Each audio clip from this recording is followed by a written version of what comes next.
साल 1800 का इंग्लैंड, धुंध से ढकी सुनसान रात। ऑफिस की थकान से चूर कुछ कर्मचारी एक पुरानी हॉर्स कैरेज में अपने घर लौट रहे थे।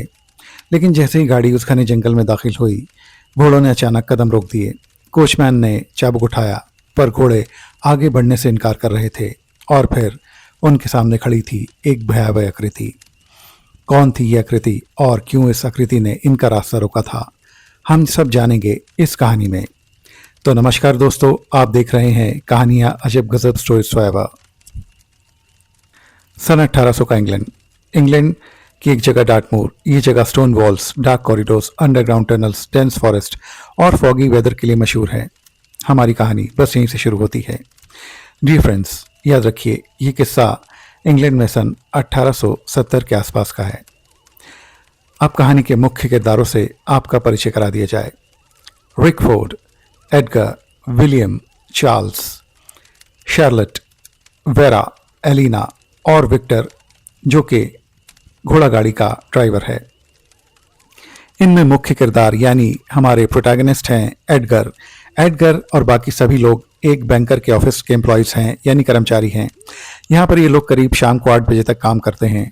क्योंकि इस जगह 12 महीने ही मौसम सर्द रहता है, इसलिए सब लोग 8 बजे के बाद इस ऑफिस में बिल्कुल नहीं रुकते। पर बहुत समय से एक बात उन सबको परेशान कर रही थी। वो ये थी कि सब लोग अलग अलग जगहों से आते थे और वो जगहें सभी दूर थीं। कोई घोड़ा गाड़ी से आता था तो कोई ट्रेन से, और जाते वक्त तो सफ़र और भी कठिन हो जाता था। ये बात भी सबको बहुत हद तक जायज़ लग रही थी कि आने जाने का कोई ना कोई उपाय किया जाए। सब लोगों ने इस बात को ऑफिस के मैनेजर मिस्टर सिंपल्टन को कहने की बात कही, और बात को सुनते ही उनको भी लगा, यानी कि मिस्टर सिंपल्टन को ये लगा कि बात बिल्कुल जायज़ है। और ऐसा तो बहुत खतरनाक होता होगा कि कोई घोड़ा गाड़ी या ट्रेन किसी भी एम्प्लॉय को उसके घर से 4 से 5 किलोमीटर पहले ही छोड़ दे। इससे तो काफ़ी दिक्कत का सामना सबको करना पड़ता होगा। फिर मिस्टर सिंपल्टन ने सबकी ओर देखते हुए कहा, आप लोग अब चाहते क्या हैं ये बताइए। तब विलियम, चार्ल्स और एलिना बोले, सर हम लोग चाहते हैं कि ऑफिस में आने जाने के लिए आप हमारे लिए एक कैब यानी बड़ी घोड़ा गाड़ी का इंतज़ाम कीजिए, जो हमें घर से ऑफिस और ऑफिस से घर ले जाए। तब मिस्टर सिंपल्टन ने कहा, मुझे आज का वक्त दो, मैं तुम लोगों से कल बात करता हूँ इस बारे में। सब लोग फिर चले गए और अपने अपने काम में व्यस्त हो गए। तब शाम होते ही जब मिस्टर सिंपल्टन वहाँ से चले गए, तब सब लोग फिर इकट्ठा हुए और बोले, शायद हमारे प्रिय मैनेजर को ये नहीं पता कि रोज़ हम कितनी परेशानियों का सामना करते हैं। तब तपाक से रिकफोर्ड बोला, तुम लोग शायद नहीं जानते और जानोगे भी कैसे, मैंने तुम्हें कभी नहीं बताया। या यूँ कहूँ, मैंने ज़रूरी नहीं समझा। मैं एक दिन ऑफिस का काम खत्म करके घर जा रहा था। यहाँ से मैं 2 किलोमीटर पैदल चलकर रेलवे स्टेशन पहुँचा और वहाँ से मैंने अपने घर का टिकट खरीदा। क्योंकि मेरा घर दूर दराज के गांव में है, इसलिए मैं एक कोने की सीट लेकर उस पर आराम से बैठ गया। ठंड काफ़ी ज़्यादा होने की वजह से मैंने अपना लेदर वाला बैग अपने शरीर से बिल्कुल सटा लिया था। अब ठंड थोड़ी कम लग रही थी मुझे। मैं बाहर के नज़ारे देख रहा था, पहले शहर फिर गांव, और अब ट्रेन ने रफ्तार पकड़ ली थी। धीरे धीरे ट्रेन का डब्बा भी खाली होने लगा था। वक्त करीब करीब 9:30 का होगा जब एक स्टेशन पर एक अजीब सा दिखने वाला शख्स मेरी विपरीत दिशा की सीट पर आकर बैठा। वो काफ़ी लंबा और अजीब तरह से पतला था। शरीर की बनावट भी बहुत अजीब, उचके हुए कंधे, बेहद पतली टांगे और नुकीले काले चमड़े के जूते। उसके जूते ठंड की बारिश की वजह से भीगे हुए लग रहे थे, पर वो इस तरह से बैठा जैसे उसके शरीर में कोई जान ही ना हो। पर कोई बात नहीं, मैं भी निडरता से बैठा रहा जैसे कुछ हुआ ही ना हो। कुछ देर बाद ऐसे ही बैठे बैठे उस आदमी ने अपनी जेब से एक तंबाकू वाला पाइप निकाला और जेब से एक कपड़े की पुड़िया, शायद वो गीली हो गई थी इसलिए उसने अपना हाथ अपने कोट की दूसरी जेब में डाला। हाँ, एक और बात, उस अजीब शख्स ने एक बड़ा बीवर वाला हेड भी पहन रखा था जिसमें कुछ छेद थे। फिर उसने शायद उस दूसरी जेब से तंबाकू निकाल लिया था। फिर उसने वो तंबाकू उस पाइप में भरा और माचिस जैसे उसने जलाई, उसकी रोशनी में मुझे कुछ ऐसा दिखा जिसे देखते ही मेरे पैरों तले ज़मीन निकल गई। उस शख्स का कोई चेहरा था ही नहीं। ये देखते ही मैं डरा तो सही, मगर अब वहाँ से बड़ी सतर्कता से मुझे उठना था, क्योंकि उसे ये पता नहीं लगना चाहिए था कि मुझे उसके बारे में सब कुछ पता लग चुका है। फिर ट्रेन अचानक एक जगह को रुकने को हुई। वहाँ मुझे एक किसान का घर दिखाई दे रहा था। मैं तुरंत पास वाले दरवाजे के पास जाकर खड़ा हो गया और ट्रेन के रुकते ही कूद गया। मुझे थोड़ी चोट तो लगी, मगर कोई बात नहीं। फिर मैंने पीछे देखा तो कोई नहीं था, मगर जैसे ही ट्रेन आगे बढ़ी वह शख्स उठ खड़ा हुआ था और जोर जोर से एक भयानक हंसी हंसते हुए मुझे ट्रेन में वापस आने का इशारा कर रहा था। ये देखते ही मैं भागा और उस किसान के घर के काफ़ी नज़दीक पहुंच गया। वहाँ उसके पालतू कुत्तों ने मुझ पर भौंकना शुरू कर दिया। वो किसान अब बाहर आकर मुझसे बातें करने लगा कि मैं कौन हूँ और कहाँ से आया हूँ। फिर मैंने उस किसान को सारा किस्सा बताया।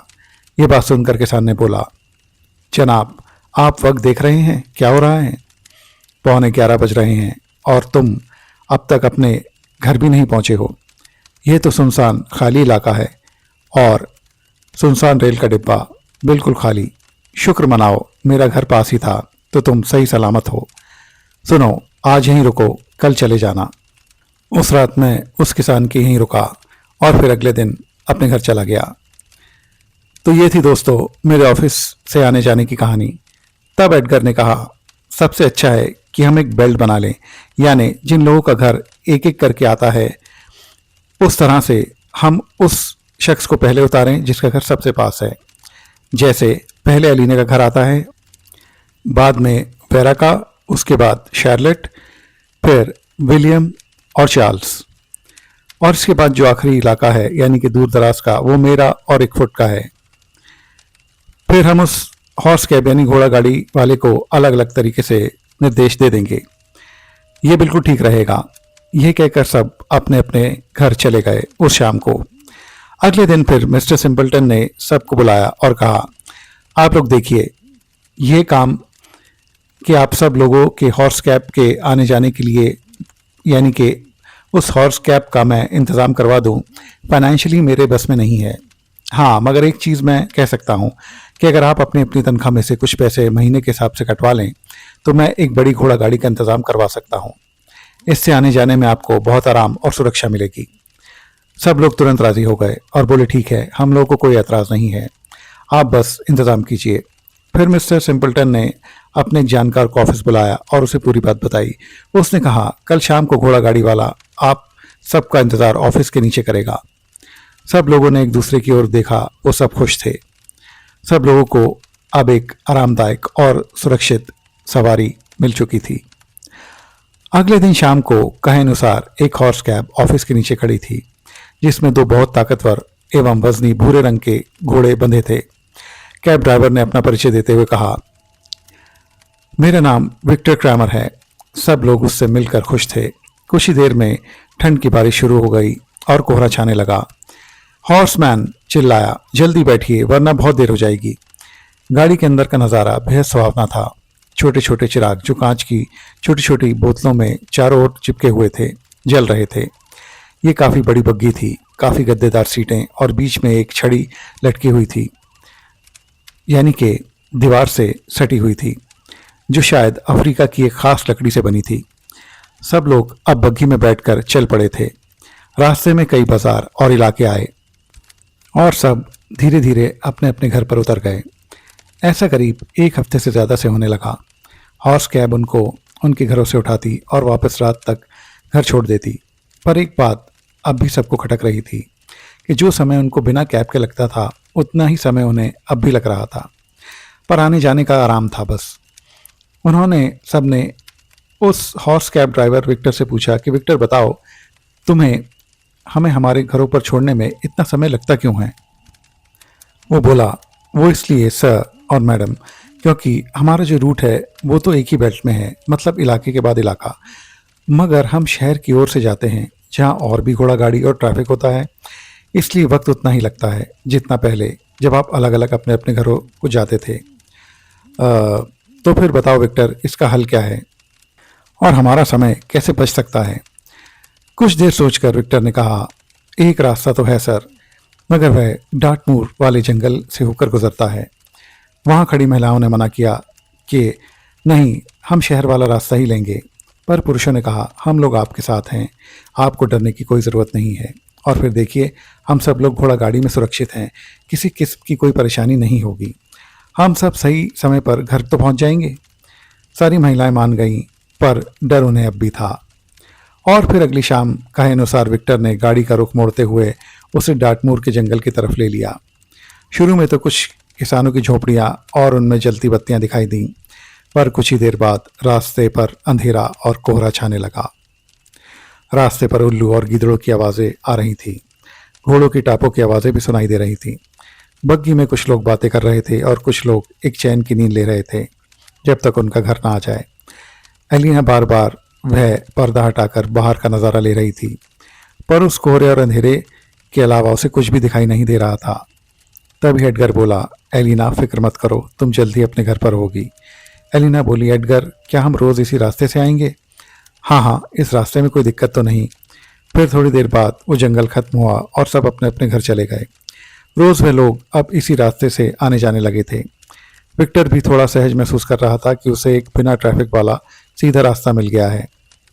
कुछ हफ्तों तक ऐसा ही चलता रहा, मगर एक शाम जब ये लोग उसी रास्ते से अपने अपने घरों पर वापस जा रहे थे, तब बीच रास्ते में जब आधे लोग सोए थे आधे उठे, तब एक भयानक चीख ने घोड़ों की गति को पूर्ण रूप से रोक दिया। विक्टर ने कई बार घोड़ों को चाबुक मारे, पर घोड़े नहीं चले। मगर थोड़ी देर बाद घोड़े चल पड़े। गाड़ी में बैठे सब लोगों ने राहत की सांस ली और अपने अपने घर पहुंचे। फिर अगली शाम जब वे वापस आ रहे थे तो उन्हें ऑफिस में ही कुछ काम से ज़्यादा देर हो गई थी। सब लोगों को डार्टमूर के जंगल में ही 10 बज गए थे। अब गाड़ी फिर उसी रास्ते पर थी। कुछ सामान ज़्यादा होने के कारण एडगर कोचवान के साथ बाहर बैठा था। और फिर वही भयानक चीख, लेकिन इस बार वो चीख चारों दिशाओं से आ रही थी। घोड़ा गाड़ी एक जगह रुक गई थी। घोड़े बुरी तरह उछल रहे थे और अब जो नज़ारा उनके सामने था वो विक्टर और एडगर को जमा देने के लिए काफ़ी था। एक विशालकाय दैत्याकार शख्स, कपड़े काले रंग के पर पूरी तरह से फटे हुए, एक काली बड़ी टोपी पर वो भी चारों ओर से फटी थी, यानी कि एक बीवर हैट, बड़े बड़े पंजे हाथों और पैरों के, किसी लगभग के हाइना की तरह, और एक बेहद खौफनाक चेहरा, बड़े नुकीले दांत और कर्कश आवाज़। वह बोला, किसकी इजाज़त से तुम मेरे इलाके में आए हो? एडगर समझदार और चालाक था। वो बोला, प्रेत महाराज, हम लोग तो कर्मचारी हैं, काम खत्म करके अपने अपने घर जा रहे हैं। यह आपका इलाका है, ये हमें पता नहीं था, कृपया हमें माफ़ करें। यह सुनकर प्रेत थोड़ा नरम पड़ा, मगर विक्टर के हाथ अब भी कांप रहे थे, यानी कि कोचवान के। पर तुमने यहाँ का कायदा तोड़ा, इसकी सज़ा तो तुम्हें मिलेगी। मैं गाड़ी समेत तुम सबको मार डालूंगा और इन घोड़ों को भी खा जाऊंगा। प्रेत महाराज, हम अपनी गलती मानते हैं और आगे से यहाँ कभी नहीं आएंगे। अच्छा, तो ये बताओ, तुम्हारा एक सहकर्मी, या फिर ये कहूँ कि तुम्हारी एक सहकर्मी ने चलते चलते एक दुर्लभ फूल को तोड़ा है। दुर्लभ फूल को? ये आप क्या कह रहे हैं? तभी एडगर ने छोटी खिड़की से गाड़ी के अंदर झांका तो एलिना के बालों में वो दुर्लभ फूल था। एडगर ने कहा, इस बात के लिए हम सब लोग आपसे माफ़ी मांगने को तैयार हैं, कृपया हमें जाने दें। नहीं, अगर तुमने फूल तोड़ने की गुस्ताखी ना की होती तो मैं तुम्हें जाने देता, मगर ये मेरे कायदे के खिलाफ बात है। अब पूरी हिम्मत जुटाकर एडगर नीचे उतरा, अपने हाथों को जोड़े और बेहद विनम्रता से कहा, हमें अपना प्रिय समझ के माफ़ करें।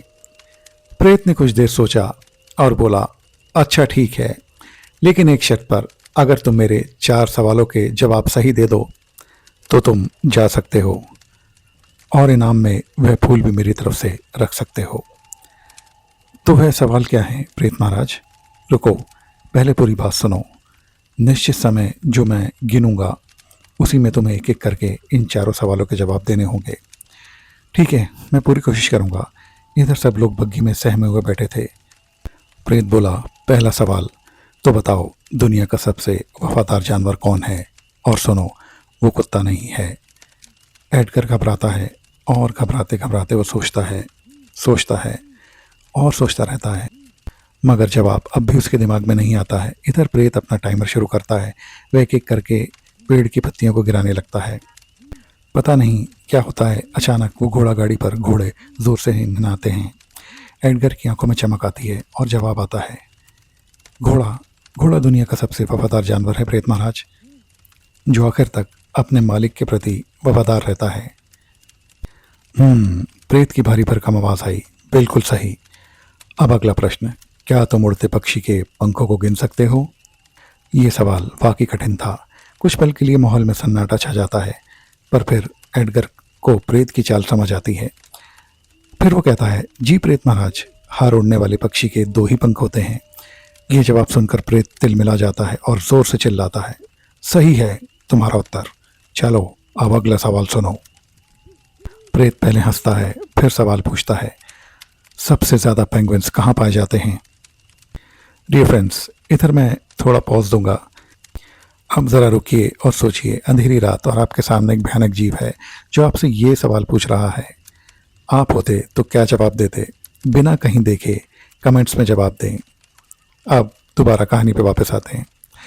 बहुत सोचने के बाद एडगर के दिमाग में कई बातें आती हैं, उत्तरी ध्रुव, दक्षिणी ध्रुव, साइबेरिया, और बहुत सोच विचार के वो जवाब देता है, जी प्रेत महाराज, दक्षिणी ध्रुव, एंटार्क्टिका, जहां सबसे कम तापमान होता है। प्रेत थोड़ा सोचकर कहता है, बिल्कुल सही। तो लो फिर मेरा चौथा और आखिरी सवाल, तुम में और मुझ में मूर्ख और समझदार कौन है? जी प्रेत महाराज, मैं मतलब कि मैं क्या, हम सब लोग मूर्ख हैं जो बिना इजाज़त आपके इलाके में आए, और समझदार आप हैं जो इतनी बड़ी गलती पर भी सवाल पूछकर हमें जाने दे रहे हैं। बहुत खूब, तुम वाकई एक समझदार व्यक्ति हो एडगर। तुम लोग अब जा सकते हो और बेरोक टोक कभी भी इस रास्ते से आ जा सकते हो। यह कहकर जोर जोर से हंसता हुआ प्रेत गायब हो गया। मैं तुरंत उछलकर विक्टर के साथ बैठा और हम लोग वहाँ से चल दिए। जब एक सराय आई तब हम वहाँ घोड़ा गाड़ी रोक कर मैंने बग्घी में जाकर सबसे बात की। मैंने कहा, अब हम उस रास्ते से कभी नहीं आएंगे। तब विलियम बोला, लेकिन उस प्रेत ने कहा कि अब कोई दिक्कत नहीं होगी। एडगर ने कहा, हमें किसी अनजान व्यक्ति की बातों पर विश्वास नहीं करना चाहिए, खासकर किसी भयानक प्रेत की। यह कहकर गाड़ी अपने रास्ते पर चल पड़ी। वो लोग उस रास्ते से फिर कभी नहीं गए। तो डियर फ्रेंड्स, ये थी कहानी भयानक जंगल का खौफनाक साया। ये कहानी आपको कैसी लगी प्लीज़ कमेंट करके ज़रूर बताएं। मेरे चैनल को लाइक, शेयर और सब्सक्राइब ज़रूर करें और बेल आइकन प्रेस करना भी ना भूलें। डियर फ्रेंड्स, मेरे और भी इंटरेस्टिंग वीडियोस आपको मेरे चैनल पर मिल जाएंगे, उन्हें भी अपने फ्रेंड्स और फैमिली के साथ ज़रूर एंजॉय कीजिए। डियर फ्रेंड्स, अब आप मेरे सब्सक्राइबर्स नहीं फैमिली है, तो देखते रहिए कहानियाँ अजब गजब स्टोरीज फॉरएवर। प्लीज़ फ्रेंड्स, वो हाई बटन प्रेस करना ना भूलें। डियर फ्रेंड्स, आप सब लोगों की बहुत अच्छी सेहत और ब्राइट फ्यूचर की कामना के साथ मैं लेता हूँ आपसे विदा। मिलते हैं आप सब लोगों से मेरे अगले इंटरेस्टिंग वीडियो में। तब तक के लिए बाय बाय।